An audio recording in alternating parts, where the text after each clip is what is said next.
ሰላም የፊልም ላንድ ቤተሰቦች እንዴት ቆይታችኋል? ዛሬም በአሪፍ ፊልም የተመለስን ሲሆን አዳዲሶች ይህን ቻናል ሰብስክራይብ እያደረግን እንዲሁም ይህንን ቪዲዮ ላይክ በማድረግ እንድታበረታቱን እንጠይቃለን። መልካም ቆይታ። ፊልሙ የሚጀምረው ቴዋን የተባለ ተንኮለኛ ልጅን እያስመለከተን ሲሆን ቴዋ ከትምህርት ይልቅ ለተንኮልና ለማጭበርበር ትልቅ ተሰጥኦ የነበረው ልጅ በመሆኑ የቤት ስራውን ራሱ ከመስራት ይልቅ ሌሎች ልጆችን በቪዲዮ ጌም እያታለለ ያሰራም ነበር። ወደ ቤትም በበር ከመግባት ይልቅ በውሃ ማስተላለፊያ ቱቦዎች ላይ እየተንጠለጠለ በመስኮት ሾልኮ መግባት ይመርጥ ነበር። በቀጣይ ቀንም ቴዋ የቤታቸው ጣሪያ ላይ ተቀምጦ ሙዝ እየበላ ባለበት ሰዓት ላይም በቀልድ መልኩ በተቀመጠበት የሙዙን ልጣጭ ወደ ታች ሲወረውረው በድንገት ያልጠበቀውን ነገር ይመለከታል። በአየር ላይ አንድ እንግዳ የሆነ የጊዜ ፖርታል ይከፈትና የሙዙ ልጣጭ ወዲያውን ይሰወራል። በዚህ ጊዜም ልጣጩ መሬት ላይ ሲወርቅ የሚፈጠረውን ድምፅ በመጠባበቅ ላይ የነበረው ቴዋም ምንም አይነት ድምፅ ባለመስማቱ በድንጋጤና በመገረም ምን እየተፈጠረ እንዳለ ለማየት እየሮጠ ወደ ታች ይወርዳል። ነገር ግን መሬት በሚወርድበት ሰዓት ላይ ምንም አይነት ነገር ሊያገኝ አልቻለም ነበር። የተፈጠረውንም ነገር በደንብ ለማረጋገጥ በሚል የሚጫወትበትን የሚሽከረከር ጫማ ወደ ታች ወረውረዋል። ነገር ግን ጫማው እንደ ሙዙ ልጣጭ አየር ላይ ተንሳፎ በድጋሚ ይጠፋል። የተመለከተውን ማመን የተሳነው ቴዋም ለሶስተኛ ጊዜ አንድ ድንጋይ በድጋሚ ይወረውራል። ድንጋዩ መሬት ላይ ሳያርፍ ይቀርና ቴዋ ሙሉ በሙሉ ግራ መጋባት ውስጥ ይወድቃል። ሁለቱ ወንድማማቾች እናትና አባታቸው በመሞታቸው ምክንያት የሚኖሩት ከአያታቸው ጋር ነው። ቴዊም የተፈጠረውን ነገር ለወንድሙ ኦስካር ለመናገር ሲመጣ ቴዊ ከዚህ ቀደም የእናታቸው የጥናት መጽሐፍ ላይ ለጨዋታ በሚል ቀዳዶት ስለነበር በዚህም ምክንያት ወንድሙ እጅግ እንደተናደደ ይመለከታል። ነገር ግን ቴዊ ስለተፈጠረው ነገር ለወንድሙ ኦስካር ቢነግረውም ወንድሙ ግን በጭራሽ ሊያምኑ አልቻለም ነበር። እውነታው ግን እናታቸው በድንገት ጠፍታ ስለነበር ቴዊ እናታቸው ከሌላ ሰው ጋር ጥላቸው እንደሄደች ያምናል። ነገር ግን ኦስካር እናታቸው ስለ አስማተኞች የምታጠና እጅግ ድንቅ ሳይንቲስት ስለነበረች ኦስካር እናታቸው በአስማተኞች ተጠምዳ ቀርታ ሊሆን እንደሚችል ያስባል። በዚህም ምክንያት ኦስካር የእናቱን ምርምር ለመቀጠልና ሳይንሳዊ ጽሑፎችን ለመረዳት እሷንም ወደ ቤተሰቦቿ ለመመለስ ከፍተኛ ፍላጎት ቢያድርበትም ነገር ግን በወንድማማቾቹ መካከል የተፈጠረው የእምነትና የአመለካከት ልዩነት በመሃላቸው ያለውን ግንኙነት ከጊዜ ወደ ጊዜ እያሰፋው መጥቷል። በዚህም የተነሳ አያታቸው ሁለቱንም ወንድማማቾች ለእራት ስጠራቸው አያታቸው ፊት ዝም ቢሉም አያታቸው ከስራቸው ስትነሳ ግን ጭቅጭቃቸውን እንደ አዲስ መቀጠል ይጀምራሉ። ኦስካርም በንዴት ስሜት ውስጥ ሆኖ ቴዊን አጸያፊ ስድብ ይሰድበዋል። ቴዊን በጣም በመናደዱ በኦስካር ተወዳጅ የሆነችውን ኤሊ ወደ ምስጢራዊ ቦታ ይዟት ሄዶ ይወረውራታል። ከጥቂት ጊዜ በኋላም ኦስካር በከፍተኛ ጭንቀት ውስጥ ሆኖ ተወዳጅ ኤሊውን በየቦታው መፈለግ ይጀምራል። ነገር ግን ሊያገኛት ባለመቻሉ የጠፋችበትን የኤሊ ምስል በማተብ የአፋልጉኝ ማስታወቂያ መለጠፍ ይጀምራል። ኦስካርም ከኤሊው ጋር ጥብቅ የሆነ ትስስር ስለነበረው እሷን በማጣቱ ማልቀስ መጀመሩን የተመለከተው ቴዋም በስተመጨረሻም የሰራው ስህተት ምን ያህል ከባድ እንደሆነ ከተረዳ በኋላም ነገሮችን ለማስተካከል በማሰብ ኤሊዋን ወደ ወረወረበት አስማተኛው ቦታ ይሄዳል። እዛም ከደረሰ በኋላ ቴዋ ኤሊዋን ለማምጣት በማሰብ ወደሚሰውረው ቦታ ዘሎ ይገባል። ቴዋም ወደ ውስጥ እንደገባ ራሱን እንግዳ ቦታ ላይ ሲያገኘው እስካሁን ድረስ ወደሚሰውረው ቦታ የወረወራቸውን ነገሮች በሙሉ በዚህ ቦታ ላይ ተበታትኖ ያገኛቸዋል። ኤሊዋንም አግኝቶ ወደ ቤት በመመለስ ቦታዋ ላይ ካስቀመጣት በኋላም ምንም እንዳልተፈጠረ በማስመሰል በጸጥታ ገብቶ እንቅልፉን ይተኛል። በቀጣይ ቀንም ታሪኩ ትልልቅና ያልተጠበቀ ለውጥን ያስመለክተናል። ቴዋ ገና ተኝቶ ባለበት ኦስካር ወደ ሥራ ለመሄድ ሙሉ በሙሉ ተዘጋጅቶ ይወጣል። በዚህ ጊዜም ኦስካር በጣም አድጎ ትልቅ ሰው የሆነ ሲሆን ነገር ግን በሚሰውረው ቦታ ምክንያት በቀጥታ ከ1990 ወደ 2022 ተጉዞ እንደመጣ እንረዳለን። በዚህ ጊዜም ኦስካር እንደ ልጅነት ህልሙ ፕሮፌሰር የሆነ ሲሆን ከቤት እንደወጣም አንዳንድ ዕቃዎችን ለመግዛት ዴቪድ ወደ ተባለ ሰው ሱቅ ያመራል። ከጥቂት ቆይታ በኋላም የሱቁ ባለቤት ልጅ የሆነችው ኤሊናም ወደ ሱቁ ትመጣለች። ኤሊናና ኦስካርም ለረጅም ጊዜ የሚተዋወቁ ሲሆን ኦስካር ከልጅነቱ ጀምሮ ይወዳት ነበር። ነገር ግን ስሜቱን ለመግለጽ ድፍረት በማጣቱ ለረጅም ጊዜ ሳይነግራት ቆይቷል። ምንም እንኳን የኤሊና ትዳር ፈርሶ የሁለት ልጆች እናት ብትሆንም አሁንም ድረስ ግን ኦስካር የኤሊና ፍቅር አልወጣለትም ነበር። በአሁኑ ሰዓትም ኤሊና ኦስካር ፊዚክስ በሚያስተምርበት ዩኒቨርሲቲ ውስጥ የእንግሊዘኛ ፕሮፌሰር ሆና እየሰራች ትገኛለች። በዚህ መሃልም እቤት ውስጥ ሀገር ሰላም ብሎ የተኛው ቴዋ ከእንቅልፉ ነቅቶ ኦስካር መፈለግ ይጀምራል። ኤሊዋንም አንስቶ ወደ አያቱ ጋር ቢሄድም አያቱ አሁን በጣም አርጅታ ስለነበር ቴዋን በሚጠራት ሰዓት ልታውቀው አልቻለችም ነበር። ከትንሽ ቆይታ በኋላም ኦስካር ከሄደበት ሲመለስ ቴዋንም በመመልከቱ በድንጋጤ ራሱን ስቶ ይወድቃል። ኦስካርም ከነቃ በኋላም በሚንቀጠቀጥ ድምፁ የእውነት ቴዋ እንደሆነ ሲጠይቀው ቴዋም ሙሉ በሙሉ ግራ በመጋባት በተመሳሳይ መልኩ እሱ ማን እንደሆነና ስሙንስ እንዴት ሊያውቀው እንደቻለ በመጠየቅ ጥያቄውን በጥያቄ ይመልስለታል። በዚህ ጊዜም ኦስካር በስሜት ተውጦ የሱ ታላቅ ወንድም እንደሆነ ይነግረዋል። ይህንን የሰማው ቴዋም ይበልጥ በመገረም እንዴት በአንድ ቀን ውስጥ እንደዚህ ልታርግ ቻልክ በማለት ይጠይቀዋል። ቀስ በቀስ ሁለቱም ወደዚህ ቦታ ላይ በሚሰውረው ቦታ እንደመጡ በማሰብ ዓመታትንም ማስቆጠረው እንደተጓዙ መረዳት ይጀምራሉ።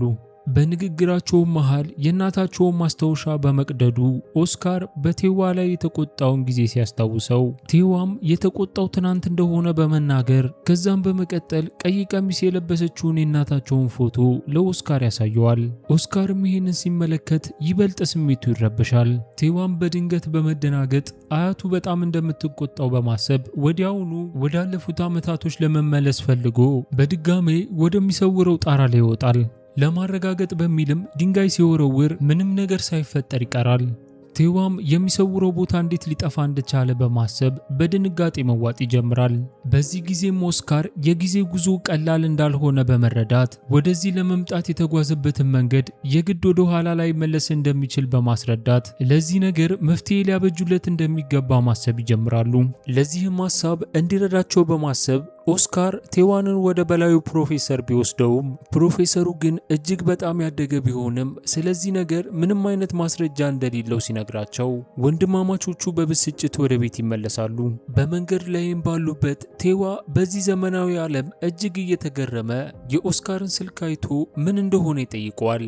ኦስካርም እየሳቀ ስልክ እንደሆነ ከነገረው በኋላም እንደ ድሮ ጊዜ ቁጥሮችን ሁል ጊዜ መጻፍ እንደሌለበት ያስረዳዋል።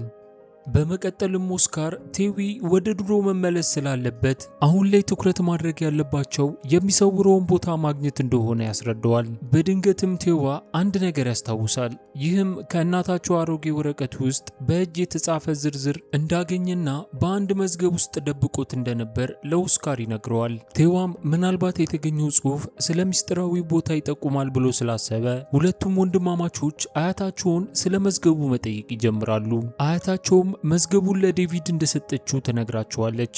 በማግስቱም ኦስካር ዴቪድን ሊያገኘው እንደሚሄድና ለቴዊ በምንም አይነት ሁኔታ ከቤት እንዳይወጣ ጥብቅ ማስጠንቀቂያ ሰጥቶት ይሄዳል። ነገር ግን ቴዊ በፍጹም የሚሰማ ልጅ ባለመሆኑ ኦስካር እንደወጣ በድብቅ ሾልኮ በመውጣት አንድ ግዙፍ የገበያ ማዕከል ውስጥ ይገባል። በገበያ ማዕከል ውስጥ ያሉትን አዲስ የቴክኖሎጂ ዕቃዎች ሲመለከት አይኖቹ በግርም ተፈዘው ይቀራሉ። የቪአር ሄድሴትንም ለመጀመሪያ ጊዜ ሲሞክር በስትክክል መጫወት ከብዶት ይሰብረዋል። በዚህም ምክንያት የገበያ ማዕከሉ ሰራተኞች ወዲያውኑ ለኦስካር ይደውሉለታል። ኦስካርም ወዲያውኑ በገበያ ማዕከሉ ተገኝቶ ለተሰበረው ዕቃ ከከፈለ በኋላም በከፍተኛ ንዴት ቴዋንን መቆጣት ይጀምራል። ከዚህ በኋላም ወንድማማቾቹ መዝገቡን ለማምጣት በቀጥታ ወደ ዴቪድ ሱቅ ይሄዳሉ። እዛም ከደረሱ በኋላ ስለ መዝገቡ ሲጠይቁት ዴቪድ መዝገቡ ቤት እንደሚገኝ ይነግራቸዋል። በድንገት ኤሊና ወደ ሱቁ ስትመጣ ቴዊ ይመለከታትና እንዴት አድርጋ እንደዚህ ቆንጆ ልትሆን እንደቻለች ኦስካርን ይጠይቋል። ኤሊናም ይሄ ልጅ ማን እንደሆነና ስሟንስ እንዴት ሊያውቅ እንደቻለ ብትጠይቀውም ኦስካርም ሁኔታውን ለማስተካከል በማሰብ ቴዋ ያክስቱ ልጅ እንደሆነ በመዋሸት መናገር ይጀምራል። ኤሊናም ሁለቱንም ወደ ቤቷ ትጋብዛቸውና በዚያም የሚገኙት ሁለቱ ወንድና ሴት ልጆቿ በቪዲዮ ጌም እንደተጠመዱ እንመለከታለን። ቴዊም በዚህ በከፍተኛ ቴክኖሎጂ በታገዙ ጨዋታዎች ተማርኮ ከኤሊና ልጆች ጋር መጫወት ይጀምራል። ከጥቂት ቆይታ በኋላም ኦስካር በስተመጨረሻ መዝገቡን በማግኘቱ ወደ ቤት የሚሄዱበት ሰዓት እንደደረሰ ለቴዊ ይነግረዋል። ቴዊ ግን በጨዋታ በመሳቡና ደስተኛ በመሆኑ ለመሄድ ፈቃደኛ እንዳልሆነ ይነግረዋል። በዚህም ኤሊና እየሳቀች ትንሽ ተጨማሪ እንዲጫወትና በኋላ ላይም ራሷ ወደ ቤት እንደምታመጣው ለኦስካር ትነግረዋለች። ነገር ግን በጨዋታ መሃል የኤሊና ልጆች ቴዊ ብዙም የቪዲዮ ጌሞች ላይ እውቀት ስለሌለው ማሾፍ ይጀምሩበታል። ይባስ ብሎ እነዚህ ልጆች በስልካቸው ሰዓት መጠየቅ ሲጀምሩ ምንም እውቀት የሌለው ቴዊ ይበልጥ ግራ መጋባት ይጀምራል። ወደ ቤታቸውም ከተመለሱ በኋላ ቴዊና ኦስካር ወደ ስራቸው ይመለሳሉ። ጣራ ላይም በመሆን ያገኙትን መዝገብ ሲመለከቱት መዝገቡ የተለያዩ ሚስጥራዊ ቦታዎችን ቢይዝም ቦታዎቹ ላይ ተገኝተውም ዕቃዎችን መወርወር ቢጀምሩም የሚሰውረውን ቦታ ግን ሊያገኙት ባለመቻላቸው ምክንያት እየተናደዱ ወደ ቤት ይመለሳሉ። በስተመጨረሻም ኦስካር በመዝገቡ ላይ የሆነ ስህተት እንዳለ በማሰብ ነገሮችን እንደ አዲስ ማጥናት ይጀምራል። በዚህ መሃልም ቴዊ ኦስካርን ለምን ጓደኞች እንደሌሉትና ለኤሊናም የሚሰማውን ስሜት ለምን እንዳልነገራት ይጠይቀዋል። ኦስካርም ወደሱ ሳይዞር ስራውን በመቀጠል ኤሊና አሁን ላይ የተፋታች ቢሆንም በሁለቱ መካከል ምንም አይነት ነገር ይፈጠራል የሚል እምነት እንደሌለው ይገልጽለታል። ነገር ግን ቴዊ ቀድሞውኑ በድብቅ እቅድ አውጥቶ ስለነበር ለኦስካር ሳይነግረው ስልኩን በመደበቅ ለዴቪድና ለኤሊና ልጆች እራት እንዲመጡ የጽሑፍ መልእክት ይልክላቸዋል። አመሻሽ ላይም ሁሉም የተጠሩት ሰዎች በሩ ላይ ሲገኙ ኦስካር ሙሉ በሙሉ ደንግጦ ሲቆም ቴዊም እሱ ሁሉንም መጋበዙን በመናገር ወደ ቤት እንዲገቡ ያደርጋል። ኦስካርም ይህ ሁሉ የቴዊ ተንኮል እንደሆነ ከተረዳ በኋላ በእራት ሰዓት ላይ ኤሊናና ኦስካር እርስ በርሳቸው ማውራትና ይበልጥ መቀራረብ ይጀምራሉ። በማግስቱም ኤሊና ቴዊን ይዛ ወደ ልብስ ቤት በመሄድ አዳዲስ ልብሶችን ትገዛለታለች። በመቀየሪያም ክፍል ሆኖ ቴዊ ስለ እግር ኳስ ግጥሚያዎች የተለመዱትን አስቂኝ አስተያየቶች መናገር ሲጀምር በድንገት ኤሊና አንድ ነገር በማስታወስ ይህ ልጅ የኦስካር ታናሽ ወንድም እንደሆነ ተረዳለች። ወዲያውኑ አቅፋው ከዚህ ሁሉ ዓመት በኋላ እንዴት ሊያድግ እንዳልቻለ ተጠይቀዋለች። ቴዊም የተፈጠረውን ነገር ሙሉ በሙሉ ይነግራታል። ኤሊናም ይህንን አምኖ መቀበል ቢከብዳትም ቴዊ እሷ ፊት በመቆሙ እውነት ስለመሆኑ ማሳያ በመሆኑ አምና ለመቀበል ትገደዳለች። እውነቱን ከተረዳሽ በኋላም ኤሊና ይህንን እንዲያረጋግጥላት ኦስካርን ትጠይቀዋለች።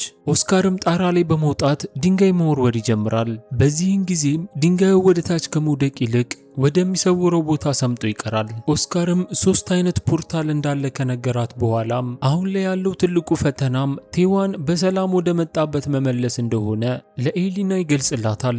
ከዚያን ጊዜ ጀምሮ በጋራ ዕለታዊ ጥናትና ምርምር ለመጀመር በመስማማት ኤሊና ቤታቸው በመደበኛ መመላለስ ትጀምራለች። ኦስካርም በሷ መገኘት እየተደሰተ አንዳንድ ጊዜ ብቻውን መደነስ ይጀምራል። ሶስቱም በጋራ በመሆን ትክክለኛ የሆነውን ፖርታል መፈለግ ቢጀምሩም ኤሊና ከልቧ ሙሉ በሙሉ ዝግጁ አልነበረችም። ምክንያቱም በባለፈው ጊዜ የሚደረጉ ማንኛውም ለውጦች ወደፊት ህይወቷን ሊበጠብጡ እንደሚችሉ በመስጋት ልጆቿ ላይም ተጽዕኖን ሊያመጣባቸው እንደሚችል በማሰብም ነበር። ልጆቿንም ምን ያህል እንደምትወዳቸው የተመለከተው ኦስካርም ቴዊን ወደ ቀደመው ህይወቱ መመለስ ልጆቿ ላይም ሆነ እሷ ላይ ምንም አይነት ተጽዕኖ ሊያመጣባቸው እንደማይችል ይነግራታል። በድንገትም ቴዎ አንድ ሀሳብ ያመጣና እናታቸው የጻፈችውን የሂሳባዊ መግለጫ ለመረዳት የኤሊና ልጆችን እርዳታ መጠየቅ ይጀምራል። ካርታውንም በመጠቀም ሶስቱም ልዩ የሆነ የባህር መንገድ መሃል ላይ የሚጠቁም ቦታ ሲያገኙ ቴዊና የኤሊና ልጆች ካርታውን በመጠቀም ሶስቱም ልዩ የሆነ ቦታ በማግኘታቸው ወደ ባህር ዳርቻው ላይ ከሄዱ በኋላም ቴዊ በፍጥነት ወደ ባህሩ ዘሎ ይገባል። የኤሊና ልጆችም ቴዊን ለማዳን በማሰብ እነሱም ወደ ባህሩ ዘሎ ይገባሉ። ነገር ግን የሚሰውረውን ቦታ አግኝተውት ስለነበር በሚሰውረውን ቦታ ምክንያት ወደ ድሮ ዘመን እንደገቡ ይረዳሉ። ሶስቱም ወደ ባህር ዳርቻ ሲደርሱ ግን በሚያዩት እይታ በጣም ይደነቃሉ። ከተማ የነበረው ቦታ አሁን ላይ ባዶ መሬት ብቻ መሆኑን ይመለከታሉ። ወዳለፈው ጊዜ መድረሳቸው ግልጽ ቢሆንም በሚያሳዝን ሁኔታ ወደ 1990 ሳይሆን ከዚያም በላይ ወደ 1949 መድረሳቸውን ይመለከታሉ። ባልታሰበ ጊዜና ቦታ በመድረሳቸው ተመልሰው ሶስቱም ምን እንደተፈጠረ ለመረዳት ቢቸገሩም በድንገት እውነታው ሲገለጽላቸው ግን በአጋጣሚ ሁለተኛ የሚሰውረውን ቦታ በመጠቀማቸው ምክንያት እንደሆነ ይገነዘባሉ። በዚህ መሃልም በ2022 የምትገኘው ኤሊና በድንገት ለኦስካር ደውላ ቴዊና ሁለቱ ልጆች በድንገት እንደጠፉ ተነግረዋለች። ኦስካርም ወደ 1990 የሚሰውረውን መንገድ አግኝተው ሊሆን እንደሚችል በመገመት ምንም አይነት ሁኔታ ውስጥ ቢሆኑም ሁለቱም እነሱን ለማምጣት ወደሚሰውረው ቦታ ለመግባት ይወስናሉ። ወደ 1949 ስንመለስ ግን ሁኔታዎች ይበልጥ እየተባባሱ መሄዳቸውን እንመለከታለን። ሶስቱ ልጆች በዚህ ጊዜ ምንም አይነት ገንዘብ የላቸውም፣ ስልካቸውም እየሰራ አልነበረም። በዚህም ምክንያት በረሃብ እየተሰቃዩ ይገኛሉ። በድንገትም የኤሊና ልጆች አንድ ሀሳብ ያመነጩና ይህም የተወሰነ ገንዘብ ለማግኘት ሲሉ የቴክኖሎጂ ዕቃዎቻቸውን በመጠቀም ትዕይንቶችን ለማሳየት ይወስናሉ። በእቅዳቸው መሰረት ናታን ትንሽ ራቅ ብሎ ሲቀመጥ ብሬንዳ አይኖቿን ትጨፍናለች። ቴዊ ደግሞ በአንድ ሰሌዳ ላይ ስም ጽፎ ከፊት ለፊት በመቆም ሽቦ አልባ የጆሮ ማዳመጫዎችን በመጠቀም ናታን ስሙን ለብሬንዳ በሹክሹክታ ይነግራታል። ተመልካቾቹም ብሬንዳ ሳታይ ስሞቹን በትክክል እየጠራች እንደሆነ በማመናቸው ልዩ ኃይል እንዳላት በማሰብ ይገረማሉ። የከተማው ሕዝብም በከፍተኛ ግርምት ሞቅ አድርጎ ያጨበጭብላቸዋል። በዚህ መንገድም ሶስቱም የተወሰነ ገንዘብ መሰብሰብ ቢችሉም ነገር ግን ደስታቸው ለረጅም ጊዜ አልቆየም ነበር። ምክንያቱም ያለ ፍቃድ በአደባባይና በይፋ እንደዚህ አይነት ትዕይንት ማሳየቱ ሕገወጥ በመሆኑ ፖሊሶች በድንገት መጥተው ማሳደድ ይጀምራሉ። ቴዊም ፖሊሶቹ ይበልጥ ወደ እነሱ እየመጡ እንደሆነ ስላስተዋለ ጓደኞቹን እንዲሮጡ ምልክት ይሰጣቸውና ሶስቱም ሸሽተው መሮጥ ሲጀምሩ ከፖሊሶቹ ማምለጥ ቢችሉም አንድ ያልተጠበቀ ሰው ይይዛቸውና በማስገደድ ወደ አንድ ቦታ ይዟቸው ይሄዳል።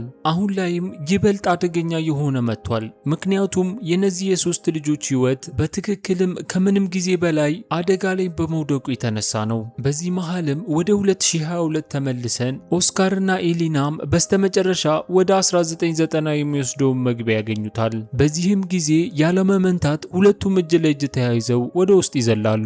ኤሊናም የመጀመሪያ ጉዞዋ በመሆኑ ነገሮች ሁሉ እንደ ህልም ሆኖ ይሰማታል። ወደ 1990ዎቹም እንደደረሱ በየቦታው የቴዋን አፋልጉኝ ማስታወቂያ ተለጥፎ ይመለከታል። ይህም ሁኔታ የኦስካርን ሐዘን ይበልጥ ከባድ ያደርግበታል። በሌላ በኩል ግን በ1949 ስንመለስ ልጆቹን የጠለፈው ሰው ወደ አንድ ወንጀለኛ ቡድን ወስዷቸው እነዚህ ልጆች የቡድኑን የምስጢራዊ ኮድ እንደሚያውቁ ይገልጽለታል። ቴዊም ግራ በመጋባት የምን ምስጢራዊ ኮድ እንደሆነ ሲጠይቀው ሰውየውም ቴዊ ከፖሊሶች ጋር ሲያመልጡ የተጠቀሙት የፉጨት ድምፅ የቡድኑ እውነተኛ መግባቢያ ምልክት እንደሆነ ይገልጽለታል።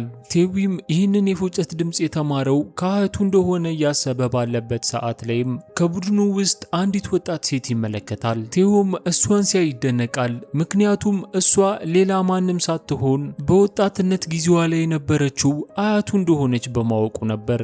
አያቱም በአንድ ወቅት የዚህ ቡድን አባል ስለነበረች የፉጨት መግባቢያ ድምፁንም የተማረችው ከዚህ ነበር። ቴዊም ማንም እንደማያምነው ስለሚያውቅ ለአንድም ሰው መናገር አልፈለገም ነበር። ነገር ግን እሷ ማንነቱን ባታውቀውም ቴዊ አጥብቆ ያቅፋታል። ምንም እንኳን ይህ ቡድን ከመንግስት ጋር የሚዋጋ ቢሆንም መደበኛ ዜጎችን ለመጠበቅ ያለመ በመሆኑ ልጆቹን የመጉዳት ሀሳብ አልነበራቸውም። በሌላ በኩል ኦስካርና ኤሊና ልጆቻቸውን በኦስካር ቤት ውስጥ ቢፈልጓቸውም ምንም አይነት ነገር ማግኘት ሳይችሉ ይቀራሉ። በድንገትም አንድ ሰው ሲያለቅስ ሰምተው በድንጋጤ በአንድ ቁምሳጥን ውስጥ ተደብቀው ሲመለከቱ ከፊታቸውም ታናሽ ወንድሙን ቴዊን በማጣቱ እያለቀሰ ያለውን ኦስካርን ይመለከታሉ። ከወደፊት የሚመጣው ኦስካርም ይህንን ተመልክቶ ወደፊት ከሚመጡት ዓመታት ይህ ህመም ምን ያህል ከሱ ጋር እንደሚቆይ በማወቅ ልቡ ይሰበራል። ወደ ቴዊም ስንመለስ በመጡበት መንገድ መመለስ አሁን ላይ ፈጽሞ የማይቻል ነገር በመሆኑ ከቡድኑ ጋር ህይወታቸውን መላመድ መጀመራቸውን እንመለከታለን። ቴዊም ወጣት አያቱ ከሱ ጋር ስላለች የባለቤትና የምቾት ስሜት እንዲሰማው በማድረጉ ጭንቀቱን ሙሉ በሙሉ ቀርፎለታል። በአንድ አጋጣሚም ፎቶግራፍ ከአያቱ ጋር ይነሱና ፎቶውን ፍሬም ውስጥ አስገብታ እንደምታስቀምጠው ቃል ያስገባታል። በዚህም የተነሳ በ1990ዎቹ በቤታቸው ግድግዳ ላይ ተሰቅሎ የነበረው ፎቶ በድንገት ይቀየራል። ነገር ግን ያ ብቻ አልነበረም። ቴዊ የ1949 የጊዜ በሩን የሚጠቁመውን ቦታ በሂሳባዊ ቀመር ፎቶው ላይ አስቀምጧል። በዚህም በ1990 ያሉት ኦስካርና ኤሊና በቀላሉ ሊያገኟቸው ይችላሉ። ይህንንም የተመለከቱት ኦስካርና ኤሊናም ትክክለኛውን ፖርታል ተጠቅመው 1949 ለመድረስ በመጀመሪያ ወደ 2022 መመለስ እንዳለባቸው ይረዳሉ። በእቅዱ መሰረት ወደ 2022 ተመልሰው ቴዊ የሰጣቸውን የቦታ መግለጫ ይዘው ሂሳባዊ ቀመርን በመጠቀም ወደ 1949 ይመለሳሉ። ሲደርሱ ግን ቴዊ ታላቅ ወንድሙ ሊያድነው እንደሚመጣ አስቀድሞ ተናግሮ ስለነበር የቡድኑ ሁለቱ አባላት እየጠበቋቸው እንመለከታለን። የፉጨቱንም ድምጽ በመጠቀም የቡድኑ አባላት ምልክት ሲሰጡት ኦስካርም አያቱ ያስተማረችውን ልዩ የፉጨት ድምጽ በመጠቀም በስትክክል በመመለሱ ቡድኑ ወደ መደበቂያቸውና ልጆቹ ወዳሉበት ቦታ ይወስዷቸዋል። ኤሊናም ልጆቿ ደህና ሆኖ በማየቷ በታላቅ ደስታ በትፈነጥዝም፣ ነገር ግን እዚህ ላይ ታሪካችን ስሜታዊ ለውጥን ያስመለክተናል። ምክንያቱም ቴዊ አሁን ላይ መመለስ አይፈልግም ነበር። ቴዊም ከዛ በመቀጠል በ1949 ህይወት መደሰት መጀመሩን ይናገራል።